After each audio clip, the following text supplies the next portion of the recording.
Study first classes के YouTube channel पे आप सबका स्वागत है। आज हम देखने वाले हैं स्टैंडर्ड 6 का जो रेशियो एंड प्रोपोर्शन चैप्टर है उसके प्रैक्टिस से 28 का सेकंड क्वेश्चन। फर्स्ट क्वेश्चन का वीडियो मैंने ऑलरेडी यूट्यूब पे पोस्ट किया है, तो वो भी तुम जाके एक बार चेक कर सकते हो। तो चलिए देखते हैं सेकेंड क्वेश्चन में क्या पूछा है। क्या कहा है हमें, find the ratio of first quantity to the second. First quantity का सेकेंड क्वांटिटी के साथ क्या करना है, रेशियो निकालना है। अभी ये जो क्वेश्चन है सेम फर्स्ट क्वेश्चन जैसा ही है, सिर्फ यहाँ कुछ यूनिट्स उन्होंने ऐड किए जैसे कि metre, centimetre, rupees, gram, kilogram and so on. तो जब भी यूनिट आएंगे तुम्हें याद रखना है कि जिनका हम रेशियो निकालने वाले हैं वो दोनों का भी यूनिट सेम होना चाहिए। अगर यूनिट सेम नहीं है तो हमें वो सेम करना है। मतलब अगर मीटर एंड सेंटीमीटर होगा तो दोनों को एक तो मीटर मीटर बनाना है, नहीं तो centimetre centimetre. But in general मैं तुम्हें बता रही हूँ कि तुम क्या करो, हमेशा जो बिगर यूनिट होता है उसको स्मॉलर यूनिट में कन्वर्ट करो, क्योंकि उसके लिए हमें मल्टीप्लाई करना पड़ता है। अगर तुम स्मॉलर को बिगर यूनिट में कन्वर्ट करोगे तो डिवाइड करना पड़ेगा, फिर वो आंसर कभी कभी पॉइंट में आने के भी चांसेस है डेसिमल में, तो कुछ बच्चों को वो डिफिकल्ट जाता है। तो मैं सजेस्ट करूंगी कि तुम बिगर यूनिट को क्या करो, स्मॉलर यूनिट में कन्वर्ट करो। कैसा भी सॉल्व करो आंसर सेम आने वाला है। तो चलिए देखते हैं फर्स्ट क्वेश्चन क्या है। 25 बीड्स का 40 बीड्स के साथ रेशियो निकालना है। पहला स्टेप हमारा होगा कि यूनिट चेक करना है। अभी यहाँ भी बीड्स है एंड यहाँ भी बीड्स है, तो हमें यहाँ कोई कन्वर्जन नहीं करना है, हम डायरेक्टली सॉल्व कर सकते हैं। तो यहाँ क्या लिखेंगे, the ratio of 25 beads to 40 beads. 25 beads का किसके साथ रेशियो निकालना है, 40 बीड्स के साथ। तो यहाँ हम लिखेंगे 25 बीड्स इज टू 40 बीड्स। बाद में वो बीड्स लिखने की जरूरत नहीं है, डायरेक्टली हम लिखेंगे 25 अपॉन 40। अभी मैंने तुम्हें बोला था ये जो रेशियो वाले सम है उनको सिंप्लीफाई करते वक्त तुम मल्टीप्लिकेशन टेक्निक का भी यूज कर सकते हो और डिवीजन टेक्निक का भी यूज कर सकते हो। ये सब हमने ऑलरेडी फर्स्ट वीडियो में देखा है, जो रेशियो एंड प्रोपोर्शन का फर्स्ट वीडियो है उसमें। तो जो बच्चों ने वो नहीं देखा है तुम डायरेक्टली इससे मत स्टार्ट करो, पहले वो देखो तो तुम्हारे लिए ये सम समझना बहुत आसान हो जाएगा। तो 25 एंड 40 ये जो दो नंबर है दोनों कौन से टेबल में आते हैं, 5 के टेबल में आते हैं। हमें कॉमन टेबल ढूंढना है पहले तो 5 के टेबल में आते हैं। तो हम क्या करेंगे, 5 यहाँ कॉमन लिखते हैं। अभी मुझे बताओ 5 के टेबल में 25 कब आता है, 5 5 जा, तो यहाँ हम लिखते हैं 5 एंड 40 कब आता है, 5 8 जा, तो 5 5 कट हो जाएगा, तो ये आएगा 5 अपॉन 8। इसको हम क्या लिखेंगे, 5 इज टू 8। नेक्स्ट क्वेश्चन में भी जो दो क्वांटिटीज दी है वो क्या है, रुपीज एंड रुपीज दोनों का भी यूनिट है। तो यहाँ भी हमें कोई भी कन्वर्जन नहीं करना है, हम डायरेक्टली सॉल्व कर सकते हैं। तो क्या लिखेंगे यहाँ, the ratio of 40 rupees to 120 rupees. तो नीचे हमें लिखना है 40 रुपीज इज टू 120 रुपीज। अभी देखो रुपीज रुपीज को हम इग्नोर करेंगे तो क्या आएगा, 40 अपॉन 120। ऊपर भी 1 0 है और नीचे भी 1 0 होगा तो उसको हम कट कर सकते हैं। तो क्या आया, 4 अपॉन 12। अभी 4 अपॉन 12 दोनों कौन से टेबल में आते हैं, 4 के टेबल में आते हैं। तो मैं पहले तो 4 4 कॉमन लिखती हूँ। 4 के टेबल में 4 कब आता है, 1 जा, एंड 12 कब आता है, 3 जा। तो 4 4 को कट करेंगे तो क्या आएगा, 1 अपॉन 3। इसको हम क्या लिख सकते हैं, 1 इज टू 3। तुम 10 से भी कर सकते हो उसको। यहाँ नेक्स्ट थर्ड क्वेश्चन है 30 litres to 24 litres. Again litre litre दोनों जगह सेम है तो हमें कन्वर्जन नहीं करना है, डायरेक्टली हम लिखेंगे क्या, the ratio of 30 liters to 24 liters। तो यहाँ होगा 30 liters is to 24 liters। अभी लीटर को इग्नोर करते हैं, हम क्या लिखेंगे 30/24। दोनों कौन से टेबल में आते हैं 6 के, तो हम 6 कॉमन लिखते हैं दोनों में। 6 के टेबल में 30 कब आता है 6 5 जा, एंड 24 कब आता है 6 4 जा। तो 6 कट हो जाएगा तो क्या आएगा 5/4। इसको हम क्या लिख सकते हैं 5:4। नेक्स्ट क्वेश्चन है 15 मिनट्स एंड 1 आवर। अभी इसमें देखो 2 यूनिट्स है, एक मिनट्स है एंड एक क्या है आवर। मैंने तुम्हें स्टार्टिंग में ही बोला है कि हमें अलग अलग यूनिट्स नहीं चाहिए, हमें सेम यूनिट्स चाहिए। तो इनको अगर सेम बनाना है तो तुम आर को मिनट में कन्वर्ट कर सकते हो। मैंने बोला है ना बिगर यूनिट को क्या करो स्मॉलर यूनिट में कन्वर्ट करो। तो 1 आवर में कितने मिनट्स होते हैं 60 मिनट्स। तो यहां हम लिखते हैं 1 hour is equal to 60 minutes. तो पहले तो हम लिखेंगे the ratio of 15 minutes to 1 hour. अभी नीचे 1 आवर की जगह हम क्या लेने वाले 60 मिनट्स। तो ये होगा 15 मिनट्स इज टू 60 मिनट्स। तो मिनट्स को इग्नोर करते हैं, 15 अपॉन क्या आएगा 60। दोनों कौन से टेबल में आते हैं 5 के टेबल में भी आते हैं, पर हमें बिगर टेबल लेना है तो हम कौन सा लेंगे 15 का। तो यहाँ मैं लिखती हूँ 15, यहाँ भी क्या लिखेंगे 15। 15 के टेबल में 15 कब आता है 1 जा, एंड ये कब आता है 4 जा।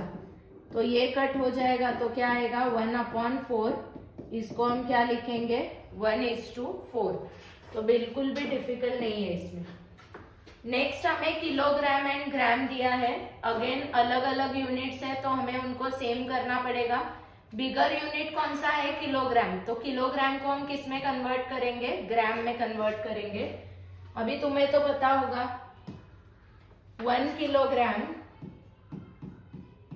इज इक्वल टू क्या आता है 1000 ग्राम। 1 किलोग्राम इज इक्वल टू क्या होता है 1000 ग्राम। तो हमारे पास कितने किलोग्राम है 99 किलोग्राम। तो यहाँ क्या लिखेंगे 99 इंटू 1000 ग्राम्स। तो ये होगा 99,000 ग्राम्स। अभी ग्राम्स दोनों सेम हो गए तो अभी हम रेशियो निकालते हैं। क्या लिखेंगे इधर the ratio of 99 kg to 44,000 grams. तो अभी नीचे हम क्या करेंगे 99 kg को 99,000 ग्राम्स लिखते हैं इज टू क्या आएगा 44,000 ग्राम्स। तो अभी ग्राम्स को इग्नोर करेंगे तो क्या लिखेंगे 99,000 अपॉन क्या लिखना है 44,000। अभी ये देखो 30 और ये 30 क्या हो जाएंगे कट। तो ये आएगा 99/44। अभी ये तो तुम्हें पता ही है दोनों कौन से टेबल में आते हैं 11 के टेबल में आते हैं। तो यहाँ हम लिखते हैं 11/11। अभी 11 के टेबल में 99 कब आता है 11 9 जा, एंड ये कब आता है 11 4 जा। तो 11 अगर हम कट करेंगे तो ये आएगा 9/4। इसको हम क्या लिख सकते हैं 9:4 लिख सकते हैं। आगे के सम में लीटर एंड मिलीलीटर दिया है तो ये भी बिल्कुल आसान है। अगर तुम्हें पता है कि 1 litre is equal to 1000 millilitre आता है तो यहाँ हम लिखेंगे 1 litre is equal to 1000 millilitre. अभी यहाँ 99 नंबर था तो थोड़ा आगे मल्टीप्लिकेशन करके हमें दिखाना पड़ा, पर यहाँ 1 ही लिखा है तो और कुछ करना नहीं है आगे, तो डायरेक्टली हम रेशियो निकालते हैं। क्या लिखेंगे यहाँ? The ratio of 1 litre to 250 millilitre. अभी 1 लीटर की जगह हम क्या लिखेंगे? 1000 मिलीलीटर लिखेंगे। तो यहाँ हमें लिखना है 1000 मिलीलीटर इज टू, नेक्स्ट क्या है? 250 मिलीलीटर। तो मिलीलीटर को इग्नोर करते हैं, हम सिर्फ क्या लेंगे? 1000 अपॉन 250। तो ऊपर का एक जीरो और नीचे का एक जीरो क्या हो जाएगा? कट। तो क्या बचा है? 1000 अपॉन 25। दोनों कौन से टेबल में आते हैं? 25 के आते हैं। तो हम 25 क्या लिखेंगे? कॉमन। 25 4 जा 100 आता है एंड 25 1 जा 25। ये कट करेंगे तो क्या आएगा? 4 अपॉन 1। इसको हम क्या लिखेंगे? 4:1 लिखते हैं। तो कुछ भी डिफिकल्ट नहीं है, सिर्फ तुम्हारे टेबल्स बाय हार्ट होने चाहिए एटलीस्ट 25 तक, मतलब 20 तक तो प्रॉपर होने चाहिए और 25 का टेबल तुम्हें आना चाहिए, तो तुम ये सम बहुत इजीली सॉल्व कर सकते हो। आगे लास्ट 3 क्वेश्चंस बचे हैं। 60 पैसे एंड 1 रुपी दिया है, तो यहाँ भी पैसे एंड रुपी है, तो हम जो ये है क्या रुपी, उसको पैसे में कन्वर्ट करते हैं। 1 रुपी इज इक्वल टू क्या होता है? 100 पैसे। तो यहाँ हम डायरेक्टली लिखेंगे द रेशियो ऑफ 60 पैसे टू 1 रुपी। अभी हम 1 रुपी की जगह क्या लिखेंगे? 100 पैसे। तो यहाँ 60 पैसे इज टू 100 पैसे। तो क्या हो जाएगा? 60 अपॉन 100। ये कट हो जाएंगे 1010। तो क्या आया है? 6 अपॉन 10। दोनों 2 के टेबल में आते हैं, तो 2 यहाँ भी और यहाँ भी हम कॉमन लिखते हैं। 2 3 जा एंड 2 5 जा, 2 कट हो जाएगा, तो क्या आया है? 3 अपॉन 5। इसको हम लिख सकते हैं 3:5। नेक्स्ट है 750 ग्राम्स एंड हाफ केजी। अभी 1 kg इज इक्वल टू क्या होता है? 1000 ग्राम। तो half KG is equal to क्या होगा? 500 ग्राम। तो उसको हम कन्वर्ट करते हैं। यहाँ पहले क्या लिखेंगे?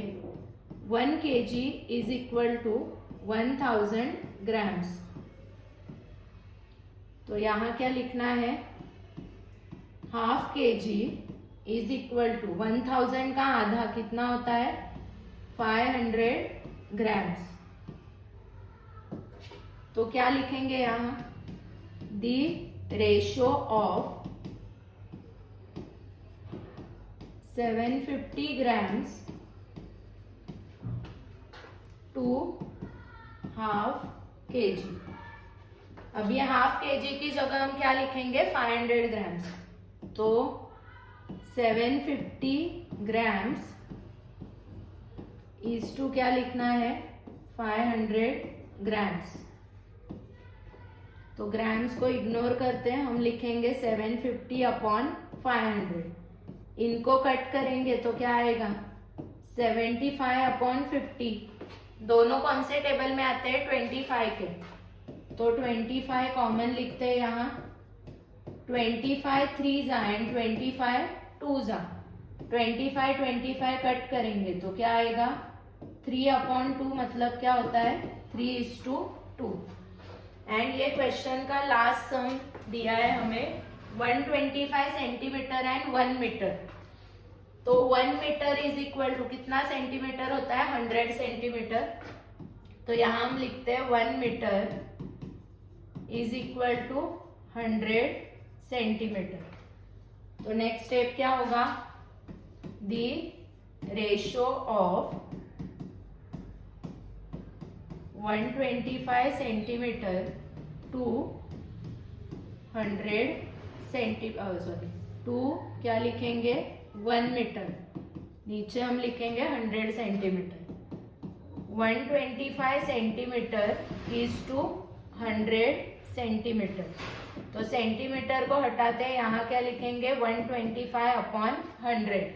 अभी दोनों भी 25 के टेबल में आते हैं, तो 25 दोनों में कॉमन लिखेंगे। 25 5 जा 125 एंड 25 4 जा 100। 25 कट हो जाएगा तो क्या आया है 5 अपॉन 4। इसको हम क्या लिख सकते हैं 5:4। तो ये था हमारा सेकेंड क्वेश्चन का लास्ट क्वेश्चन। अभी जितने भी हम सम्स हमने देखे उसमें कुछ भी डिफिकल्ट नहीं था, पर अगर तुम्हें टेबल्स बाय हार्ट नहीं है तो तुम्हारे लिए ये क्वेश्चन भी डिफिकल्ट हो सकता है। अगर तुम्हें कन्वर्जन करते वक्त 1 मीटर का कितना सेंटीमीटर होता है, 1 किलोग्राम का कितना ग्राम होता है, ये पता नहीं है तो तुम्हारे लिए ये क्वेश्चन डिफिकल्ट हो सकता है। तो पहले तो ये वीडियो को प्रॉपर ध्यान से देखो मेरे साथ। अगर तुम नोटबुक और पेन लेके बैठे हो तो सॉल्व करने की कोशिश भी करो, और इसके एंड में अभी तुम्हें एक वर्कशीट मिलेगा, वो भी ऑनेस्टली सॉल्व करो और उसके जो भी कुछ आंसर्स होंगे वो मुझे कमेंट में बताओ। तो मुझे भी समझेगा कि ये वीडियो जो हमने देखा है, ये क्वेश्चन जो हमने देखा है, वो तुम्हें अच्छे से समझा है कि नहीं। और ऐसे और वीडियोस अगर तुम्हें देखने हैं तो स्टडी फर्स्ट क्लासेस या हमारे यूट्यूब चैनल को सब्सक्राइब करो, और ये वीडियो तुम्हारे फ्रेंड्स के साथ भी जरूर शेयर करना, तो उनके लिए भी मैथ्स बहुत ईजी हो जाएगा। Thank you.